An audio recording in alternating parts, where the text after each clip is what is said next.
UP की evening news podcast में आपका स्वागत है। आइए जानते हैं आज दिन भर की फटाफट बड़ी खबरों को। सपा महासचिव राम गोपाल यादव ने राम मंदिर में रामनवमी के आयोजन पर कहा, रामनवमी को कुछ लोगों ने पेटेंट कर लिया है। ये उनकी बतौती नहीं है। देश में एक नहीं हज़ारों राम मंदिर हैं। बिजनौर के नगीना में अखिलेश यादव के साथ संजय सिंह ने मंच साझा किया। इस दौरान उन्होंने कहा, मुझे मोदी जी की कोई जेल हो या लाठी रोक नहीं सकती। जितनी तुम लाठी चलाओगे उससे ज़्यादा हमारे सीने उनका सामना करने के लिए तैयार हैं।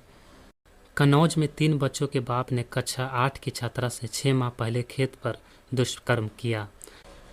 छात्रा के गर्भवती होने पर परिजनों को जानकारी हुई, जिसके बाद पीड़ित परिवार ने थाने पहुंचकर पुलिस को तहरीर दी। पुलिस ने पूरे मामले की जांच कर रिपोर्ट दर्ज करते हुए छात्रा को मेडिकल परीक्षा के लिए भेज दिया। लखीमपुर के बेलराया में भारत नेपाल सीमा पर डांगा एसएसबी कैंप में मंगलवार की शाम जवान संजय कुमार यादव ने खुद को सरकारी राइफल से गोली मार ली। गोली उसके चेहरे के पास गर्दन में लगी और वह गंभीर रूप से घायल हो गया। उसे आनन फानन CHC निसाघन लाया गया, जहां डॉक्टर ने उसे मृत घोषित कर दिया। खुद को गोली मारने का क्या कारण है, इसका पता लगाया जा रहा है। मृतक जवान फिरोजाबाद का रहने वाला था। रामनवमी पर बुधवार को अयोध्या में विराजमान रामलला का पहला सूर्य तिलक हुआ। 3 मिनट तक रामलला के मस्तक पर सूर्य किरणें पड़ी।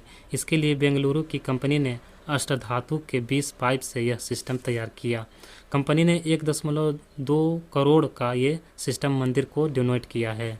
यूपी में मौसम एक बार फिर करवट बदल सकता है। 2 दिन तक तेज़ हवाएं चलने के बाद फिर बारिश के आसार हैं। उसके बाद तापमान बढ़ेगा और गर्मी के तेवर और तल्ख हो सकते हैं। दिन के साथ ही रात का तापमान भी तेज़ी से बढ़ने के आसार हैं। बीते 1 सप्ताह से मौसम में लगातार उतार चढ़ाव हो रहा है।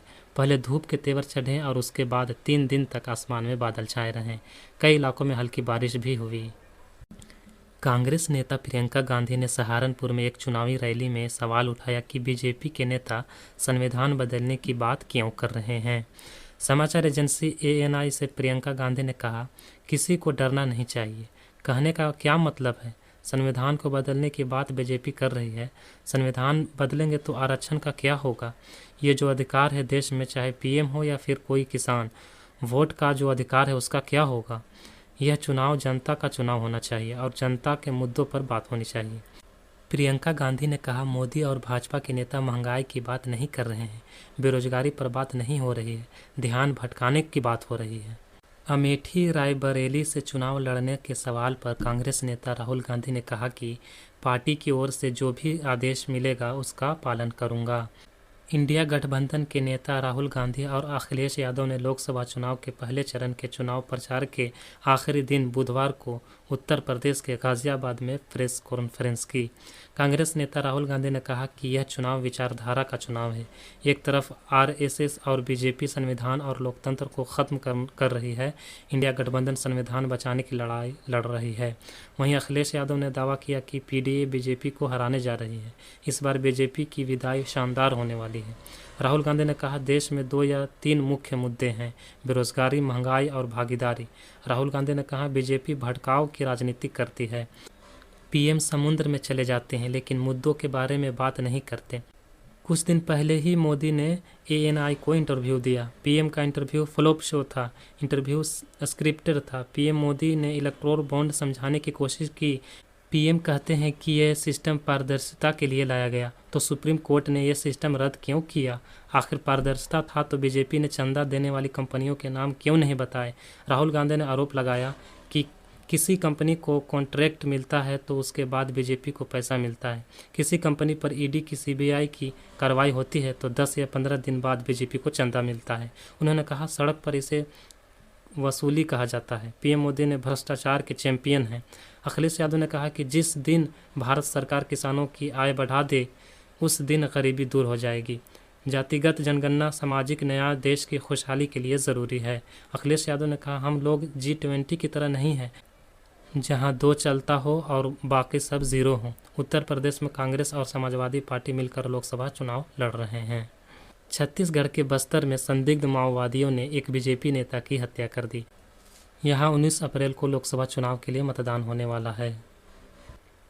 मंगलवार को ही सुरक्षा बलों ने कांकेर में 29 माओवादियों के एक मुठभेड़ में मारे जाने का दावा किया था। रामनवमी के मौके पर दिल्ली के सत्तारूढ़ आम आदमी पार्टी आप ने आपका राम राज्य वेबसाइट लॉन्च की है। आप नेता और राज्यसभा सांसद संजय सिंह ने इस बात की जानकारी दी। संजय सिंह ने कहा, रामनवमी के मौके पर आज हम लोग एक वेबसाइट की शुरुआत करने जा रहे हैं, आपका राम राज्य। आम आदमी पार्टी की और अरविंद केजरीवाल की राम राज्य को लेकर क्या अवधारणा है? वो राम राज्य जिसकी श्री राम ने कही, जिसको सच करके श्री राम ने दिखाया। उन्होंने कहा, वो राम राज्य जिसकी जिक्र महात्मा गांधी ने बार बार किया, जिसमें गैर बराबरी ना हो, जिसमें सबके सुख और सुविधाओं का ख्याल रखा जाए। राम राज्य के सपने को सच करने के लिए अरविंद केजरीवाल ने दिल्ली में काम करके दिखाया है। संजय सिंह ने आगे कहा कि यह पहली रामनवमी है जब अरविंद केजरीवाल हमारे साथ नहीं है। अरविंद केजरीवाल जेल में है। आम आदमी पार्टी के नेता और दिल्ली के सीएम अरविंद केजरीवाल कथित शराब घोटाले के मामले में जेल में हैं।